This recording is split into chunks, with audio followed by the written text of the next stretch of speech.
అందరికీ మరొకసారి చిన్న అనౌన్స్మెంట్ ఏంటంటే, ఇక్కడ మనం హాల్ పైకి ఎక్కేటప్పుడు అక్కడ స్టెప్స్ దగ్గర ఈ బైక్స్ పార్క్ చేసాము. లోపల రావడానికి కాస్త ఇబ్బందిలో దయచేసి అందరూ ఎవరైతే బైక్స్ అక్కడ పార్క్ చేశారో దయచేసి ఆ ఇటువైపు ఖాళీ ప్రదేశం ఉంది, అందులో మనం పార్క్ చేసినట్లయితే ఎవరికి ఇబ్బంది లేకుండా ఉంటుంది. ఏదో ఎంట్రన్స్ లో అట్లా ఉంటే కష్టం కదా.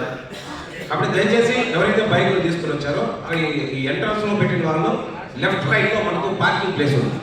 ఎందుకంటే మనం కొద్ది క్రమశిక్షణ పాటించాల్సిన ఎంతైనా ఉంది. అక్కడ బైక్స్ అడ్డంగా ఉన్నాయి.